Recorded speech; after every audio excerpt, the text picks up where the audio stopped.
Well, I've been waiting a really long time to finally show you this. I've been working on this all season long. You wouldn't believe how many trips to Home Depot I've made over the last few months. But I can't wait to show this to you. This is the shed reveal, and really, if we're being honest, this is more than a shed. Let me show you.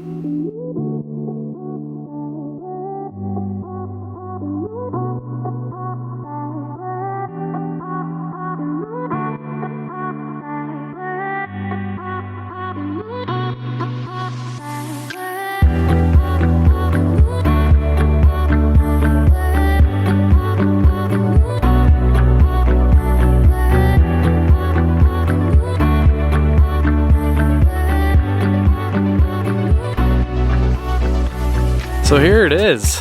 There we go. I can't tell you how nice it's going to be to not have to hide this in the background in future videos. It's just going to be here, and I don't have to worry about it anymore. For those of you that have been watching really closely over the last few months, videos that I've made back here, I've had to have been extra careful and cover it up in one way or another. And I'm really happy to not have to do that anymore. It's gonna be great. But really, guys, this has been a massive project, a massive undertaking, and I'm excited to finally be able to move everything out of the garage, well, most things out of the garage and out here to store, and open up the garage so that we can have more access for vehicles and storing other things in there, have a little bit more room to move, and it'll just be nice to kind of have my own space back here for all my stuff. So let me tell you about the shed and show you around. Alright, so let's get started with some specs. The building itself is 16 feet wide and 24 feet deep, and it has 8-foot walls, and the peak at the top there peaks out at 12 feet. I bought this shed from backyardbuildings.com, and they came out and assembled the building. Now, before any of that could happen, I did want to do a concrete base for the shed. You don't have to do a concrete base. Backyard Buildings doesn't require a concrete base, but I did want that. I wanted to just have a nice solid foundation for this, and I have a neighbor who was very kind enough to come out and help me. He does concrete, and he came out and helped me clear out the area. And if you remember, back at the beginning of the season, I did a video on the recovery of the grass from all of the equipment was back here. Mini excavator, 2 skid steers, a small tractor, a roller. We had a lot of things back here, and the grass took it and handled it like a champ. But we got all the area cleared out, we got the concrete poured and set up really nice.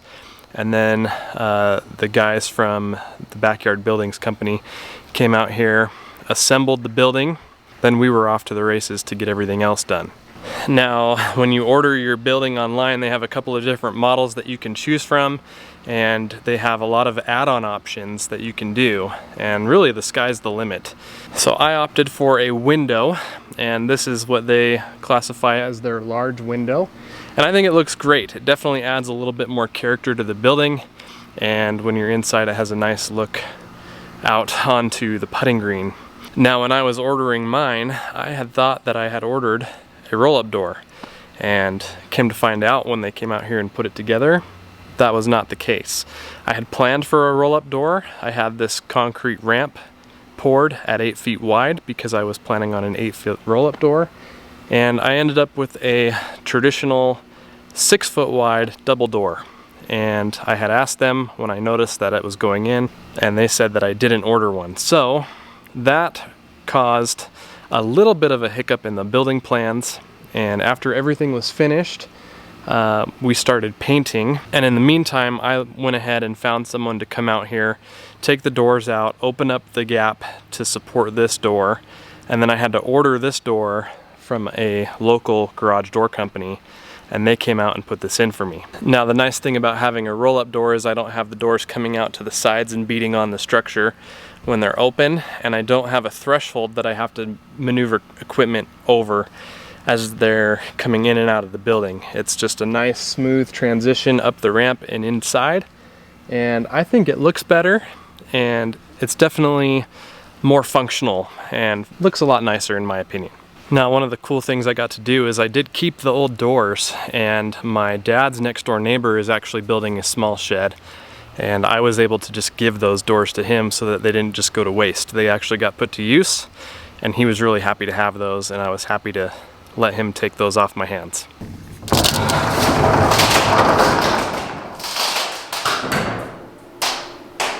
All right, now a couple of features to point out for the interior of the building. The first thing I want to point out is that this building has power. Now, I had a couple of options when deciding what to do for a power source. I could have trenched all the way across my yard to the opposite end of my house and connected to the grid that way. I opted to not trench all the way across my yard through at least 3 sprinkler zones, and opted for a solar solution. There are 4 200-watt solar panels installed on the roof, and those feed into the building here to this MPP solar. This is the LV2424. It's a 2400-watt all-in-one inverter charge box. It feeds power to 2 200 amp hour batteries, and it provides 120 volts of power output. So this is currently providing power for a couple of chargers down here, for a couple of batteries. It's eventually going to provide power to a whole charging area over in this corner. The lights inside of the building that I'll go over in a minute, and then we also have a ventilation fan back here that it also powers. So this has been a really good solution for me, because not only does it easily handle everything I've thrown at it so far, it's completely expandable. I can add more solar panels on the roof. I can add more of these inverters and charge boxes. I can add more batteries, and that's just really nice to know, because if we ever have a significant power outage, we can use this as a backup for powering freezers and stuff in the house. Now, as for the lights, there are 3 of these 100-watt LED high bay lights. These come from HYPERLITE, and I will leave a link down in the description. HYPERLITE did send these to me, and they're super bright. They light up this whole room at night, no problem. So massive thank you to HYPERLITE for providing these. So as far as installation goes, they just require a plug. So I went ahead and ran power all the way across the top there, and each light has its own outlet to plug into. And you just plug them in and you're ready to go. I have that whole circuit on a switch, so all I have to do is flip the switch, lights come on, easy as that. So as you can imagine, it does get pretty hot out here in the summer, and even with the walls being insulated, which I'll talk about in a second, it does get pretty hot out here, and inside does get pretty hot. So getting all the hot air out when I know I'm gonna be spending time in here is pretty critical. And I did find this ventilation fan from Home Depot, and it's been a really good solution, and it's remote controlled. So I can turn it on, set it to a temperature I want, and see the current temperature inside the space. It has different settings to make it go faster or slower, and it works really, really good. And it's pretty quiet too. So as you can imagine, when I was thinking about where I was gonna put this in the yard, I wanted to put it back against this back corner as far as possible. Now, the company said that they needed to have at least 4 feet of clearance to be able to build it, and that's exactly what I gave them. Gave them 4 feet. So there's a 4-foot gap here, and then my property line goes kind of slightly at an angle that way. And then the gap on the other side that's parallel with that back fence is 4 feet all the way across. Now, that led to some extra work, because my city requires anything within 5 feet of the property line to be 1 hour fire rated. So that means 5/8 drywall, mud, tape. I figured if I have to do at least 2 walls drywall, I might as well do all the walls and drywall it and get that all done and nice. And then on top of that, I figured if I'm gonna be drywalling, I might as well insulate it too and just get it done. So all the walls are insulated, drywalled, mudded, taped. And that was a lot of work. When the shed was built, it was pretty much just thrown up, and it wasn't built to support drywall installation primarily in the corners. So I had to add extra studs in each of the corners so that I could have something for the drywall screws to grab onto and get that done, and then get all the drywall back here, all the insulation back here, get it all installed. And that was a lot of work, and it took a little while, but again, glad to have it done.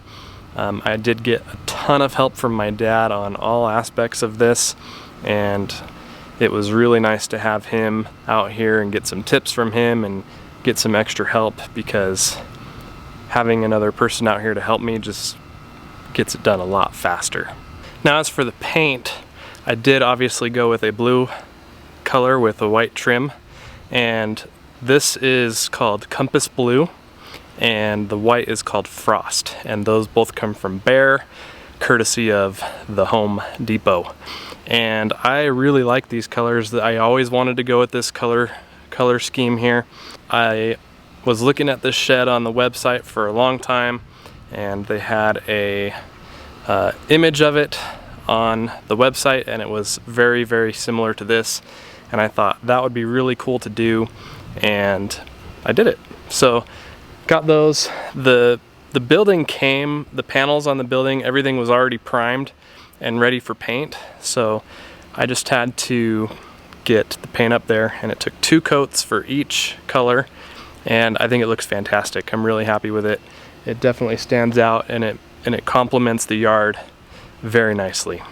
So as far as where things are gonna go in here, I have a pretty good idea of how I want to set it up. I know for sure that this corner over here by all of the power supplies, there is a power strip underneath the inverter box. I have another power strip that I'm going to plug into that's going to support a battery charging station over here for all of my electric tools. And then I want to have all my tools stored on this wall right here. Everything's going to be hung up really nice, and I'm looking at a couple of different solutions there for that. A couple of you have given me some recommendations, which I really appreciate. But I want to have my tools stored, easy grab and go right here on this wall. I've got a nice loft area up here, a nice shelf. You can see I'm already utilizing that a little bit. I want to put more stuff up here, but I'm thinking of putting my racks with fertilizer products and like backpack sprayers, equipment, stuff like that, along this back wall underneath the loft. And then from there, I have lawnmowers and stuff lined up along this wall here. And I want to have one of those rolling tabletops with tool storage and stuff over here by the window. And then in this back corner, I'm going to have putting green supplies. So tools for the putting green, extra flags, pins, cups, all that stuff is going to go in this corner here.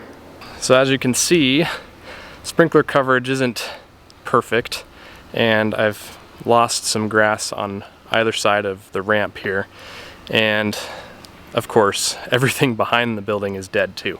So want to spruce this up a little bit. I'm thinking of just enclosing some river rock on both sides here, and I think that'll make it look a lot nicer than it does now.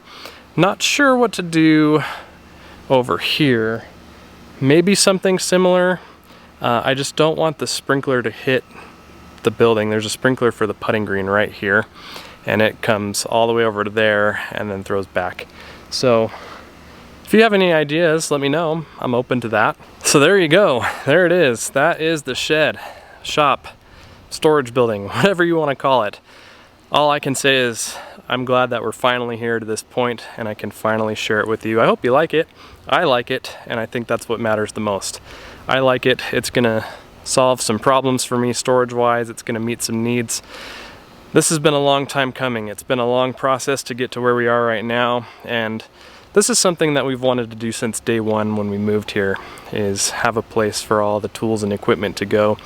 And since I really started getting into the lawn stuff, more equipment starts piling up, more products start piling up, and we need somewhere to put them. So now we have a solution, and it's been almost 10 years in the making. So thank you guys for watching, for supporting the channel. Your viewership and support has contributed a lot towards making this possible now, and I can't thank you enough for all of your support, for watching. I really appreciate you guys genuinely, and I look forward to making much more content. We're just getting started here. A lot of work's gone to get here already, but now it's putting everything in here, organizing it, and having fun with all of that stuff. So any suggestions you guys have for organizing on the inside, for decorating on the outside, and really making this thing as best as it can be, I would love to hear about it in the comments below. If you're not already subscribed to the channel, please consider subscribing. There's so much more to come, not just with this, but with other projects in the works as well. And I can't wait to share them with you. Thanks again for watching. See you next time.